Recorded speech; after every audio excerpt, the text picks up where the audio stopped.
Hey guys, welcome to a chat with Deb. I'm super excited talking with you guys. Thank you so much for tuning in to another episode of a chat with Deb. I'm very excited. On today's episode, we're talking about something I feel is very important, and the fact is, a lot of us are oblivious to this, and it's actually eating deep into our society. Anyways, on today's episode, I have a very good friend of mine. She's very lovely and very beautiful. Her name is Akuoma. And of course, we'll be talking about emotional abuse. Some people refer to it as psychological abuse. So let's jump into our conversation for today. Welcome, dear. How are you? Thank you very much. It's an very honor good to be here. Yeah, I'm very, very excited. Okay, somehow I don't like camera. I'm camera shy, but we're going to do this and we're hoping that. Okay, so let's know your thoughts. In your opinion, what is emotional abuse? Okay, I'm not going to go by any particular definitions. I'm just going to go by what I understand. I feel is some kind of is an act of exposing someone to behaviors that get this person to become psychologically imbalanced, or what I would say, to have psychological issues or develop psychological trauma. So some people cannot, just like you rightly said, some people can call it psychological abuse. So this is what emotional abuse is: when you subject someone to behaviors, to things. It can be actions, it can be words that get this person's psyche not to be what it's supposed to be. So for me, that's what emotional abuse is. So okay, then do you feel like it's actually been talked about very well in this part of the world? Because a lot of people tend to let it slide, as much as physical abuse is actually gaining ground here in this part of the world. Do you feel like emotional abuse is actually being relegated or thrown to the background? it is. It is something I call a myth about emotional abuse. People think it doesn't matter. Let me give you, for instance, someone is feeling bad because of the way the parents. Because I'm not going to, because emotional abuse is not just something someone you're in a romantic relationship does to you. So you're feeling bad about what your parents what they're doing to you, and someone will tell you, as long as they're not beating you, it doesn't matter. You can take it. So even if it's driving you crazy, even if it's getting you depressed, just because there is no physical action, or you're not carrying wound all over your body, people tend to see it as not important. But one thing people don't understand is that physical abuse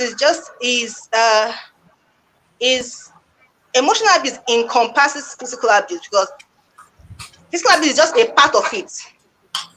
So I think that they leave the main body and focus on just a minute part of the whole issue. Yeah. So I think we don't talk about it very much because we feel it's not important. It is done to the soul. It is not done to the body.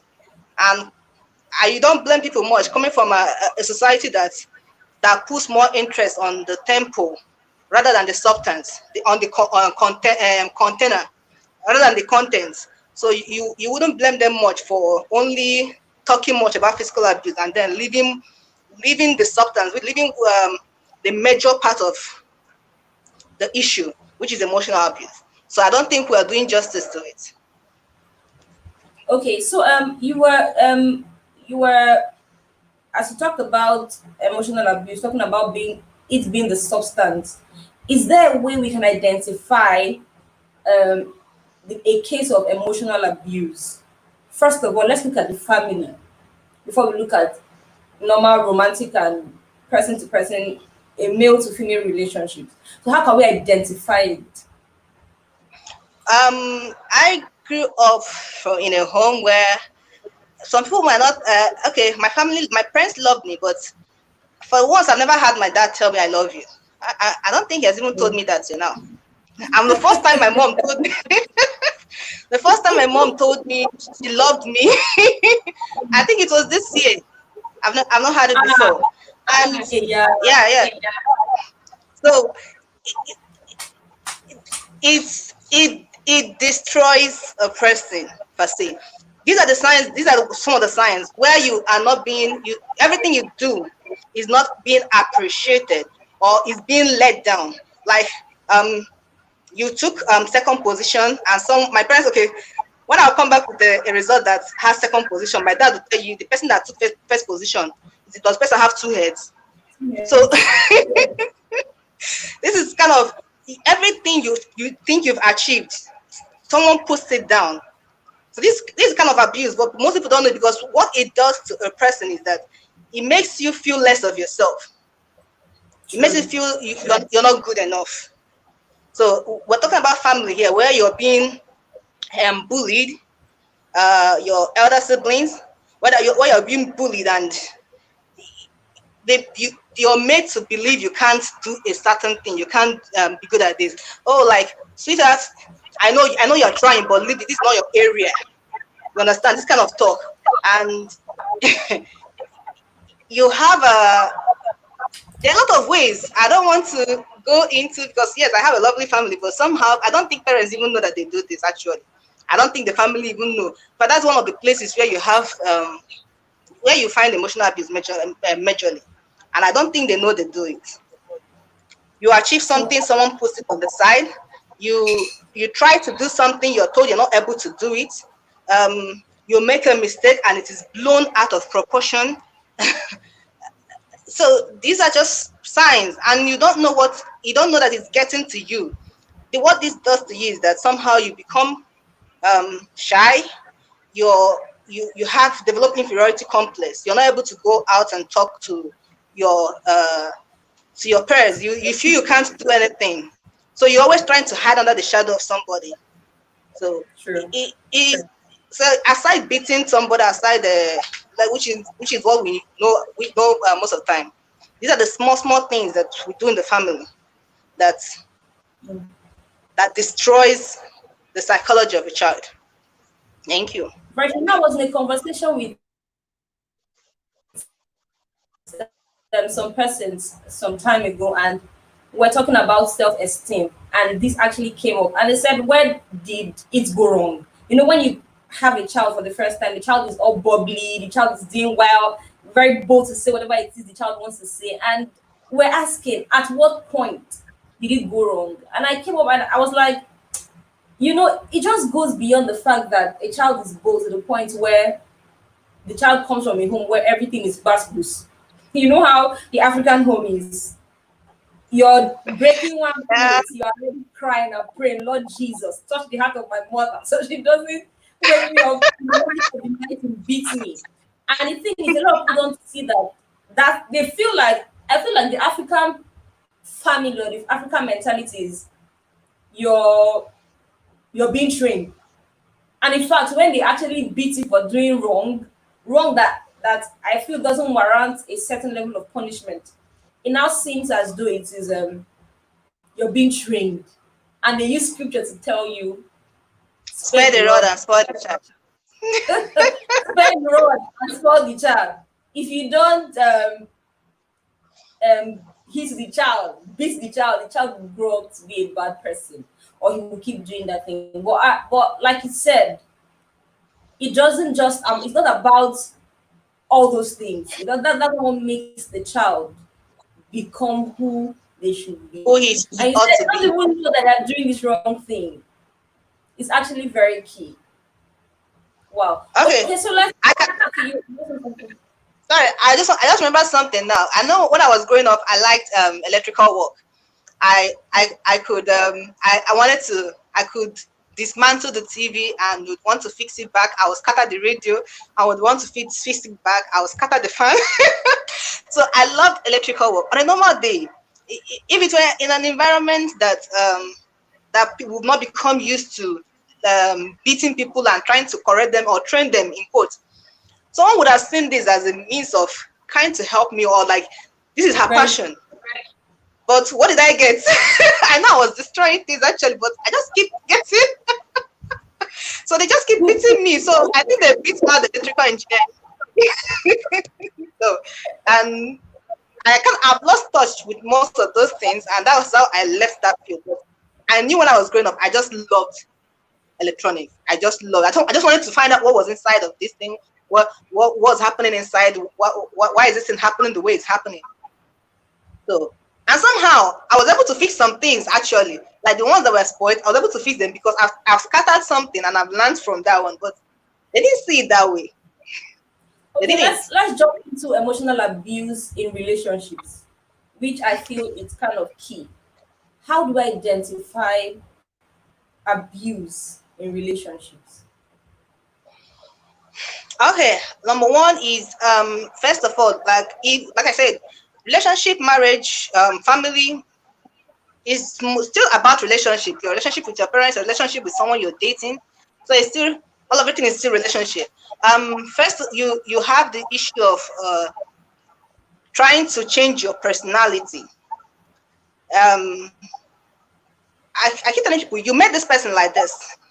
It's not as if, okay, yeah, there are some characters that need to change, but then there's someone's personality.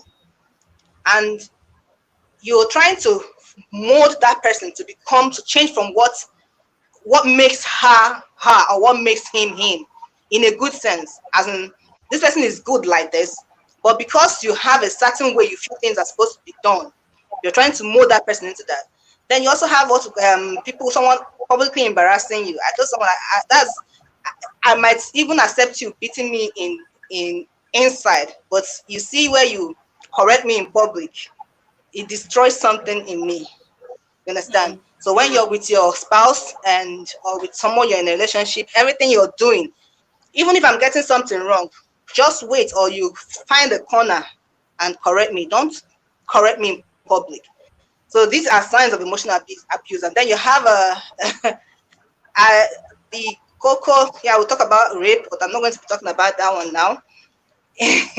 You have physical abuse. So physical abuse is even a sign of emotional abuse. Not like it's even a proper is a topic on its own. It's a subsection of emotional abuse. So what you're saying is all this abuse, physical abuse and the rest, they all come under emotional abuse. Yes. Okay. Yeah, they do. They do. And okay, I wanted to talk about this. Majority of the things, when people, if we're able to fix this, I think a lot of things will get fixed. The abuser. I want to talk about the abuser because I've noticed that this thing is a cycle. You will notice that a man who watched his father beat the mom, even though he didn't like it, he grows up being that kind of person that will still beat the wife. It happens. Somehow you don't know it, but majority of the things I didn't like in my parents, I have found myself doing it. And it's just taking the grace of God. Yeah. So it's like a cycle. Exactly. Like I can remember when my younger cousin used to stay with us. I felt the way to correct any wrong was to beat hell out of the person. So if you see the way I used to beat him, like if any small mistake, God of mercy, the way my parents gave me stripes, I would give it to him that way. So I felt that was the way to correct people. It took me learning, it took the grace of God for me to understand that this is not the way to correct. So most of the time when someone is abusing you, and this is another thing that have helped me to forgive those who have abused me in life and to heal, because I pity them more than I pity. Now that I understand that what they are doing is not like, this is not who they used to be, but things have happened to them and they feel this is the way the things are supposed to be. One of my friends said, someone who does not know how to love, okay, you don't expect someone who have never been loved right know how to love right. I don't know whether you understand. I don't know. In fact, it took years before I could understand what it means to love somebody. Yeah. I didn't understand it. I felt anybody who loved me was supposed to abuse me. I felt that was the way love was supposed to be. Yeah. Wow. It kind of dealt with my mentality. that's one of the things emotional abuse does to you. It makes you feel you have to be under this abuser. That's one of the things that abuser does to you too. So I'm going to be talking about why the person is abusing and what the person is trying to do to you. Okay, let me give an instance. An eagle who has been trained by a chicken, if he finally gives birth to eagles, how do you think he's going to train those eagles? He will still train them like chickens. You understand? So it's a cycle that keeps moving. Your abuser doesn't even know that this is not the right thing to do. So he feels this is the right thing to do, and he subjects you to it. And you also, you've accepted that form, that this is the right thing to do, that this is the right way someone is supposed to love me. Okay, I don't know whether it's too early to do this, but then my first encounter, my first sexual encounter with the rape. So somehow, even though I've been trying to work on it, I don't feel okay. I'm not married, but I'm hoping that when I get married, I won't still be expecting this. Although I believe God has healed me, but it doesn't feel right to me that a guy shouldn't force you for sex to get sex. I don't know what I understand. No, It doesn't. If the way I now see sex is that for someone who loves you, the person needs to force you to have sex with you. You understand? Wow. So it damages your mentality. And also growing up in a family where nobody ever told you you love you. You also don't know how to tell people what. So I just feel if I love you, I do things for you, I get this stuff, but it took me years to learn how to tell somebody I love you. And even for some time, it was still standing strange to me to tell somebody. If I tell you I love you, they're like, what was that? so these are the things I'm just trying to get us to understand that when we talk about psychological effect, that you understand the damage that this thing has done. Now, someone who doesn't, if we're going to talk about a physical abuse, someone who has been loved right, someone who has been taught what love is, will not be hitting somebody in the first place. As in, dangerously, I know there's some level of, I don't even, as I am now, the way God has worked on me, I can't even hit anybody, to be honest with you. That's how God has been able to work on me. So you've never been a harsh person. Huh? No. You've never been a harsh person. Yeah, you kind of met me when I've gotten born again, and God has already started working on me. Yeah. Like how many years ago? I've been born again for 12 years now. So, and God has put me through leadership, and for 5 years in the university, I was going through leadership. So I was getting to understand. And number one of the things that leading in the university did for me is that, number one, you know that these people are not your children, so you can't beat them. So you have to figure a way to take care of them and to discipline them without being violent. Shout out to Knifers. So that was one of the things leadership in school did for me. So if you see me now, if they even tell you that I love, if you see that, you know, my cousins saw hell in my hands. I know I gave those people. But I know this is, they were in public, so let me keep some of these things. Because that was the way I felt. That was the way I was told that love is. That was the way I was taught. So I just felt every other person I needed to subdue people for them to understand. Hello?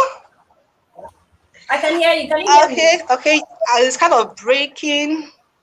Oh, sorry. Can you hear me now? You can still hear me, right? I can. Okay. Yeah, I can hear you. So why we're having a society, a dysfunctional society, because a lot of people are hurting. A lot of people have been taught how to love wrongly. A lot of people have been, their self-esteem have been removed, and they feel this is the way things ought to be. This is what emotional abuse does. It is more damaging than physical abuse. And another thing, words people say to you, that one is even a higher level of emotional abuse than the physical abuse. Because I can like I tell somebody, if you beat me, I might forget it. But if you say some things that are hurting to me, I'm likely to remember it for a very, very, very long time. Yeah, because the scars my parents gave to me, they've all gone. And whenever I remember their beating, we can laugh over it. But some of the things they said to me formed who I've become, or who I became before God reformed me. So one of the things they said to me formed who I became then. Because I can remember when I had my first issue I had with physical abuse, which is rape. And my parents, I couldn't tell my parents because I knew what they were going to say to me. They were going to tell me it was my fault. They were going to make me understand that I put myself in the situation. They're going to blame it on me. But I didn't tell anybody. And I wasn't right. When they found out, they blamed me. And it was a hell of a period for me. Because every small thing I would do, my mom would bring it up. Every small thing I would do, my mom would bring it up. So, number one, he also made me develop a kind of hatred for men because I felt they became my problem. Everything I was passing through was their fault. It also made me develop I disconnected myself from my family. Then I disconnected from I disconnected from everybody. So another thing I was doing to suppress the pain I was feeling was that I was being boisterous. I was trying to show myself. I was trying to overshadow people so that nobody would notice that I was hurting. So I don't know whether you understand. You watch many actors who commit suicide. You'll be wondering, this person is a happy person. This person is all out there. So why would the person commit suicide? What you don't understand, most of those activities, most of those things you see them doing, is just kind of suppressed. That nobody will notice what they're going through. Nobody will notice and also bring them down. So it also kind of made me I was always defensive. I wanted to, even if you're not attacking, I want to attack so that you know that I'm the boss here, because that was the only way I understood that you could find relevance. Number one, you could find relevance, and that was another way to get people not to distract people from what I was going through. You raise a dysfunctional society when you put people through emotional abuse. And the worst part of it is that the cycle continues. Wow. If not that I met Christ, if not for the Holy Spirit, I would have still found myself abusing people, emotionally talking down on people, trying to hating men. In fact, I had plans for men before, but God saw my plans. He saw my plans. God saw your plans. He saw my plans for them, and then I don't know how he attend church. And before he knew what was happening, I got born again. And if I had carried out those plans, number one, I wouldn't be who I am today, and I would have been able to raise angry women. Yeah, people. I would have been able to raise very angry women who, because these women also have passed through emotional abuse, and I would have been able to raise them.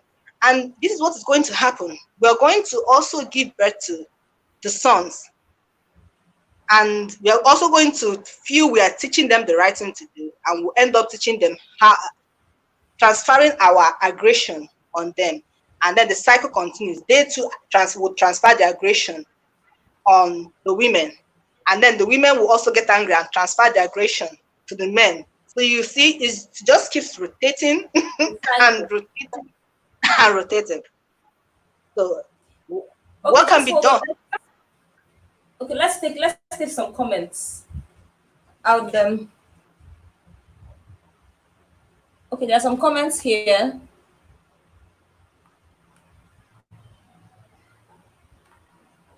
Someone said, okay, hi Debbie. I remember that statement. The person that came first, does the person have two heads? Okay, making reference to what you said. And then someone else said, interesting. The next person said, and to think that I just came third place or 1 second. I personally think parents have a major role to play in A helping out major role. against sexual abuse. If my parents treat me right and I encounter a wrong treatment outside, it is easy to notice. To know. Very true. Exactly. Yeah. Yeah. Yeah. So When you've been in yeah, contact, just like you said, it's just like the a person follow is to what you said. the person is very, very right. When you are being treated right, you know how to treat people right. But if you have always been receiving wrong treatment, where are you going to learn how to treat people right? You always feel this is the way people are supposed to be treated, and the circle goes on. That is it. Yeah, more I comments. Take them. Okay. So, but when the emotional abuse starts from the home, from a tender age, you keep hearing people shout at you, making you feel less and so on. Even when you go out, you may not be able to do anything. Quite true. Quite true. Yeah, very true. I Okay, I lost till now. I kind no, of lost touch with what I want to do in life. Why? Because everything I wanted to do was they shouted it out of me. You know how I I would want to I wanted to become an electrical engineer. They shouted it out of me. Uh, I wanted to be an actress. I wanted to be a public speaker, that kind of thing. I was intelligent in school, and because I didn't want to become a lawyer, I was forced to go into the sciences.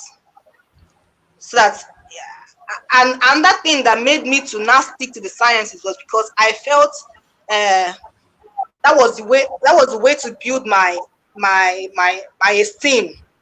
If I go into arts, I will still be seen as a lesser person. Understand? So I went into sciences not because I wanted to go to science, but because I felt I could build my esteem that way. So it ruins you career wise. It ruins you.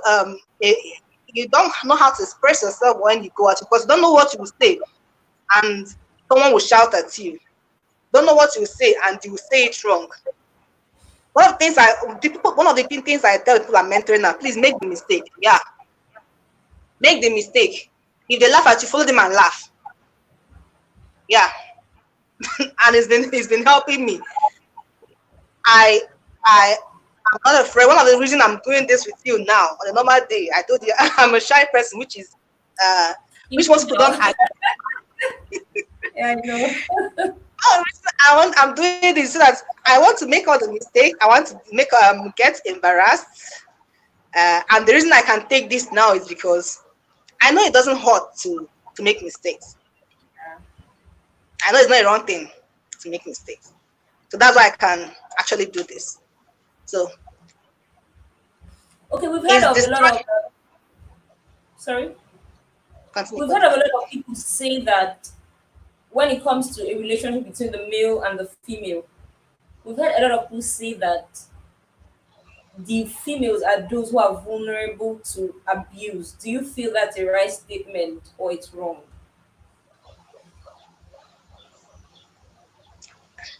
Um, yes and no. I have become Why? yes, for the past 1 year now. What some people don't know is that I've become a sort of online counselor, and I have listened to a lot of men talk, and sometimes I just feel like crying for them. Most people feel the only means of abuse is because we keep looking at physical abuse as the only way people get abused, and that's why we feel the women are always those really vulnerable. But the men are too. The things you say to them, just when you talk about embarrassing someone in public, most people that do that, as in most people who are victims to this, are the guys. And once you do that to a guy, you've killed his esteem. The next thing is that he would want to blow things out of proportion to kind of get himself back and subdue you. That's what I've noticed. So the things you say to people, he didn't get it right. You could correct him in another way apart from making him feel terrible about himself. So both the men are vulnerable. If you're not looking at the physical aspect, even though now some women are learning taekwondo and they're beating up their husbands. So if you're not looking at just the physical aspect, Okay. Everybody's susceptible to emotional abuse, not just the female. But then somehow the women. Okay, another thing is this: why a woman will be more. I think. Let me put it this way: you teach people how to treat you. Yes, with your parents, you didn't have a choice, but in a relationship, you have a choice. You teach people how to treat you. Now, why women are more susceptible to emotional abuse is because in their house they are being told, they are being cowered, they are being made to shiver. Now, in a relationship, they are still I'm going to power intoxicates, absolute power. I don't know how they used to put that in. Kind of So when a man comes to you, a man who wanted to love you can come to you, and every time you are cowering under his shadow, you are shaking at his feet. You've given him that kind of power, so he feels that's the way you like it. And before you know it, things are blown out of proportion. Yeah, I've been in several relationships, and I've been doing experiment with myself. You teach people how to teach you. So yes, women. So I would say yes, women are more vulnerable, but not that they are the only ones that are vulnerable to emotional abuse, because of the way the society have trained us. So There's a question here. What's the advice for those who have been abused in one way or the other? Practical steps. okay, so we jumped to this. This is how God helped me. I got born again. I know somebody will ask you when they will say, when I was thinking about this, and still say, apart from Christianity, and apart from, so first of all, I will talk about how, Apart from God, let's leave God aside. Yes. That's what they say. But of course, it has to be with God. Everything about Him. Yeah, because I got born again, and it even affected my relationship with God, because I also saw him as a terrible person. In fact, at a point I told him he was a terrible father. I've told him that several things. I've said to God, oh, if he's not a merciful father.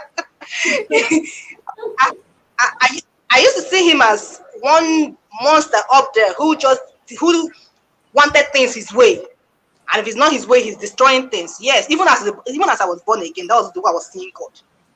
So I kind of feared him more than I loved him. Yeah. But I had an encounter. That's a word right there. That's a word right there. You feared God more than you loved Him. And Yeah. the Bible says that perfect love casteth away all fear. When you fear God, fear in sense of, you know what I mean by the fear there. It's not just about having reverence, but actually. No, the reverence is different from fear. People don't understand that. Very different. So I had an encounter in 2017. Was it 2017? 2018. That changed the way I see God. And a man helped me, because I've always seen God even as I was born again. Even as I was born again, I still feared God. I didn't love him. I felt he didn't give us choice. He just wanted us to do what he wanted, and that was it. So I started asking God to open my eyes. One of the things he taught me is that I should ask God to open my eyes for revelation of who he is. And as soon as I was able to have that connection, I got angry. I wanted to break out of faith. But as soon as I said, okay, just can you tell me who you are? Can you help me understand you? Can you help me? Even if it's a little glimpse of who you are, let me just know, because number one is that I don't have any purpose for being here, and as long as I'm not finding purpose, you don't make sense to me. So God started revealing himself to me through the Holy Spirit. The first person of the Trinity I fell in love with is the Holy Spirit.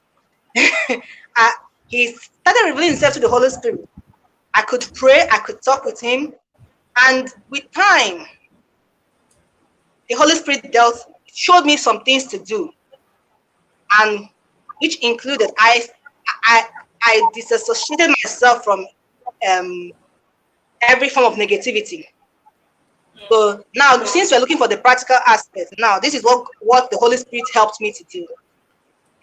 He first of all told me I disassociated myself from every form of negativity, everything that made me. I had to leave my family house. That was the first step. I had to leave my family house because I felt I was still under that influence of, even though I became born again and I now knew the right thing to do, but I still couldn't do the right thing. I left my family house so that I could have a clearer head. So number one, disassociate yourself from that thing that is toxin, that is destroying you. Yeah, I did that. I cut a lot of relationships. So I separated myself. I asked myself, what are those things that makes me, who are these people that, amongst all the people I know, who are these people that make me feel less of myself? I cut off from them. So cut off from everything that brings you down or that makes you feel less of yourself. I had to leave the church I was attending too. Yeah, I had to go to another church. Number one, because the church was, even though I used to tell somebody, if you want to how do I put it?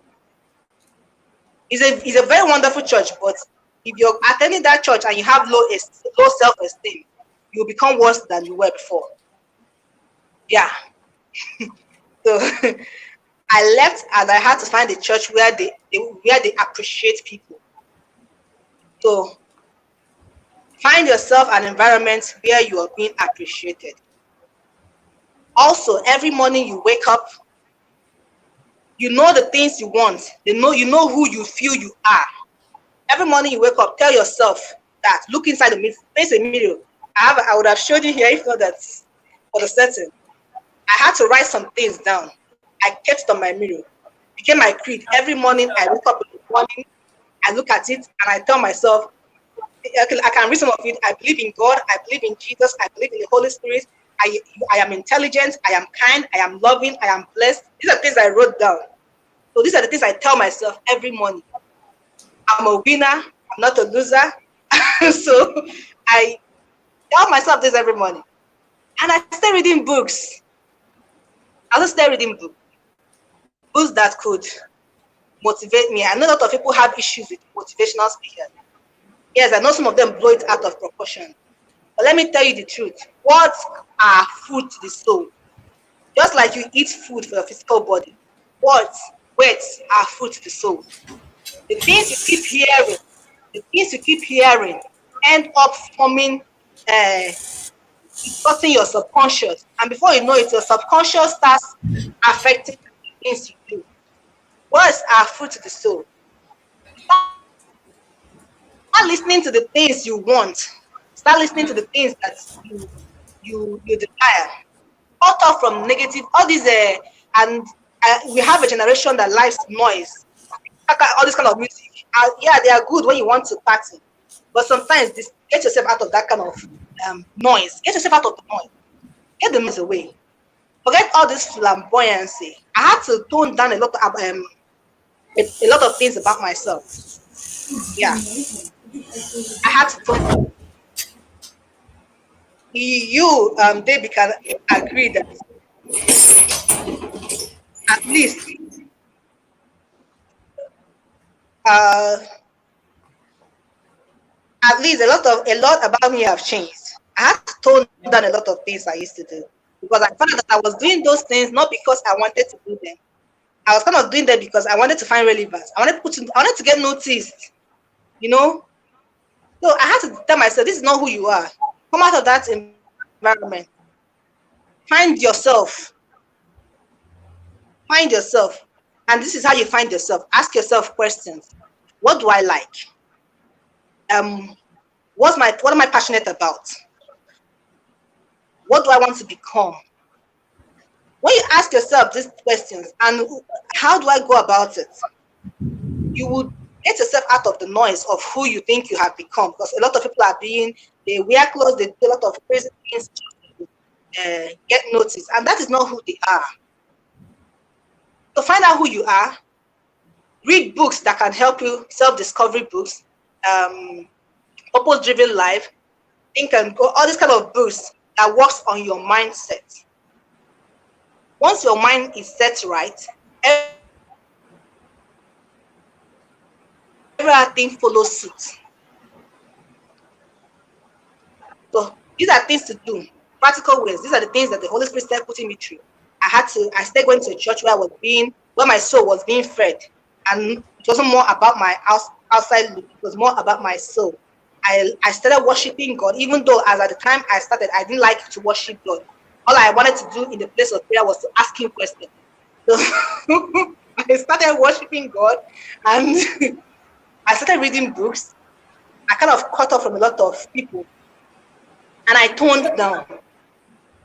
Someone is asking, is it possible to avoid being emotionally abused?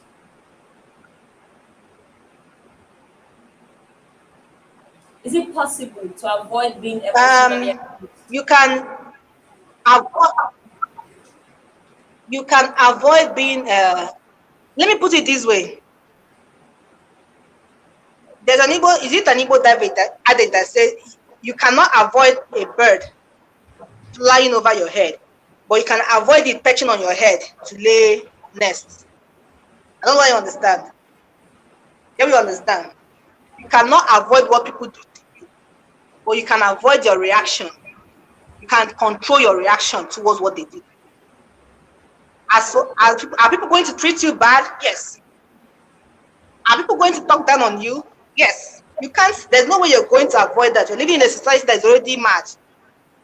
So people who are trying to look for who to dump their garbage on. Now you're going to ask yourself, am I going to be will I be receiving this garbage and accept it as my own? Or will I be helping them to throw it away?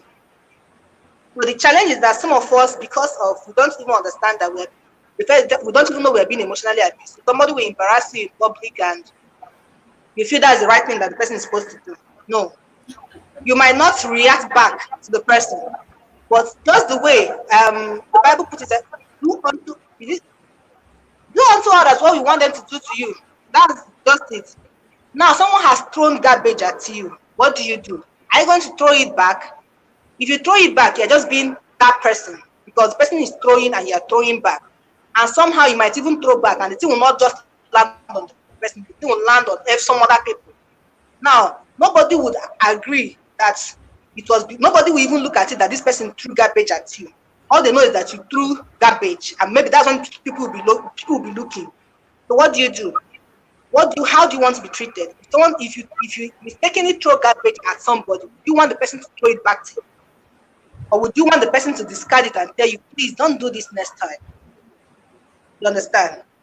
So you cannot avoid people treating you bad, but you can decide your response towards their treatment. And this helps you not to be emotionally abused. If you are being emotionally abused, that means it's because you accepted it. If you did not accept it, it won't have any foothold on you. Because you accepted it, that's why it is having a foothold on you. Now, in the case of rape, I know that rape has a lot of devastating effects. Number one, it's just okay. Let me in a situation where you got pregnant from the rape, or you got the disease from the rape. It will be difficult for anybody to speak any English that enter your head. Now, this is where I will still advise everybody who is going through emotional abuse in the aspect of rape. Get to know God. Please, not the God that some of the churches. So showed to us, not the God that is terrible, the God that will judge you, not the God that is going to flog you. Get to know God. He is very, very relatable. He's a sweet personality. Yeah, I know he gets angry, but at least if he's getting angry, he has a reason. He's right in being angry. Get to know him. Because there's nothing I'm going to say now except the Holy Spirit works in you that is going to get your mind cleared, especially when it comes to when we're talking about rape. There's no much I'm going to say except the Holy Spirit works in you that's going to change your mind. What am I going to tell you? Get close to God. Read, kind of some persons have gone through what you have been through. Search online. Thank God for the global village. Thank God for internet. Go through online. Find out people who have gone through what you've been through. Find out how they dealt with it. Discover yourself. Ask yourself, what do I want to do with this condition? Is it a curable disease? Find help and get cured. Is it an incurable disease? People have been living with such disease. When you're talking about HIV, in fact, some people have been living with it and they are still doing very great and mighty things. Some people, God have healed some people too. Also, so in that aspect, this is just my advice for you: get close to God and decide to forgive. Not just the person that hurt you, but yourself. Because another thing the society is doing to us, most people who get abused, both physically and emotionally, tend to think it's their fault. The next thing someone will ask you, what did you do? What were you wearing? Why did you go to that place? Why, all kind of stupid questions. Nobody wants to know, even empathize with you. All they want to know is what you did wrong. And because of it, most people who have been abused think it is their fault. It is easy to forgive somebody, but it is harder to forgive yourself. So first of all, know that it is not your fault. It is not, no matter anything anybody is doing to you, know that it is not your fault. It is that person's fault. Once you have cleared it, now also note that it is not just that person's fault. It is the fault of the people who made him to become like that. By the time you start shifting all these blames, by the time you start shifting. Don't you think in order to stop this vicious circle, we should take responsibility? I feel like if we don't take responsibility, then we'll still go around the circle, keep going around it, on and on and on. So I feel like the place of responsibility is actually key. What do you think? The place of responsibility for the abuser or for the abused. For someone who is being abused, if you're an abuser, if you are abused, okay, I was abused. Because one thing is, I feel like people live in denial, so much denial, and they tend not to, okay, let me give this instance. There are people that actually have been abused by virtue of what they were forced to see. I'm sure we'll talk about it next time. I'm very sure of that because it will come on. By virtue of what they were forced to see. Now, the people that were actually abused by virtue of rape, some based on how people talked to them, the kind of words people said to them. Now, I feel like taking responsibility comes from the point where if I was abused, I should own it. I was abused. Some people live in denial. They feel like once I don't accept that I was abused, then I wasn't abused. No. Taking that baggage on. I wasn't going there. I'm not saying you should. Of course, you were. If you're abused, accept you were. This is something you can't live in denial. What I'm saying is, don't blame yourself for what someone else did to you. Yeah. Don't blame yourself for what someone else did to you. I'm not saying if someone did something to you, you shouldn't say this thing has been done to me. No, now. But I'm saying don't take the blame for what someone else did to you. And I'm also saying don't also put the blame on the person. One of the mamas in church in fellowship then did for me. She said, everybody carry different grace. So learn to make excuse for people. So somehow, I don't even know how to get angry with people again. Sorry. Yes, I might get angry and shout. Before, in fact, I have never been angry with somebody past a day. By the next day, I've forgotten. I've let go. Okay, someone said something. For rape, there's no responsibility on the victim. Yeah, none at all. No, there's no responsibility on the victim at all. At Yeah, all. that's true. No, but Then, are you going to deny? Are you going to deny that you are raped? No. But then it is not your fault. It can never be your fault. It is the fault of the abuser. of the abuser. But another thing yes, but another thing that have helped me to forgive all those people that all the people that did whatever they did to me. I also saw it as it is not their fault. Something is wrong with them and they need help. You understand? They need help. Some have actually gone through therapy.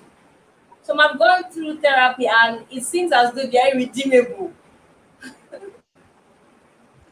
So it's not their fault. They need help. So it's not like they know what. I don't feel anybody in his or her right sense would want to hurt anybody. Just like saying a baby would want to hurt somebody. No, it is garbage in. What the garbage that have been taken in, that is what they are releasing outside. So it helps me forgive easily. You see the way it is easy for me now. Very, very easy. I just look at it and say, "Child, it's not your fault. Who knows what is wrong with you? I'll tell you who hurt you." So once they're trying to get me to feel bad about myself, then I'll come back and ask you who hurt you. Like, why are you hurting? It's not me. I'm not at fault. It's you. Who is hurting you? Why are you hurting? Like, what's wrong with you? So that way, I'm even able to help you, and I won't allow whatever you're doing to lay hold on me. Okay, guys, we've actually talked a lot for like 52 minutes, 45 seconds right now. Thank you guys so much for tuning in. We're super excited that you brought in your comments, stated your thoughts. I'm very, very happy. Don't fail to subscribe to this YouTube channel for so much more. And to our very beloved guest, Akuoma. Akuoma Chidiri. This your name. I'm not happy. Okay, let me explain. Now you're asking. I had to stop bearing Yes. Chidiri. Of course, I Reason. know you actually be Akuoma, but we ourselves, we know. we know we call I keep telling people I prefer you call me Chidi than Chidiri, because Chidiri is a name that was given out of doubt, or kind of, yes. You've never And that was told why me. when I understood it, I had to tell people I prefer to bear Akuoma, which is good wealth. Chidiri was kind of, you are doubting the existence of God, and you're kind of saying, okay, let it just be that there is God. Like you're fed up of, I don't know how to put it. So I just didn't like the story behind the name. That was why I stopped people from calling me Chidiri, and that was why I totally removed it, even though it's still on my name. But God knows that if I get married, I am removing the name totally from anything that concerns me. Okay, guys, thank you so much. We've come to the end of today's conversation. To everyone who has sent in their comments, like I said before, thank you so much. To our guests, I say a very big thank you. I love you, right? also bring into our knowledge that we are now on Facebook, a Chat with Deb. Look out for a Chat with Deb page on Facebook and follow. There are a lot of things, a lot of contents that would inspire you and bless your life. Of course, stay safe. It's actually the mantra for this period. Stay safe and don't try to spread the virus by not maintaining social distance and not following the health measures as prescribed by the health workers. Thank you so much. We've learned a lot from today's session. We talked about emotional abuse. We've learned so much. We've learned so much. See you on Friday. On Friday, we're talking about social media bullying. Yes. We forgot about that one. That one has sent a lot of people into depression. Yes. 2 p.m. Don't miss out. We're always on time by God's grace, and we're very sure that we'll grow from now henceforth. God bless you, and thanks for tuning. Don't fail to subscribe to a Chat with Deb channel on YouTube for so much more. Have a wonderful week and stay blessed. Bye. Bye.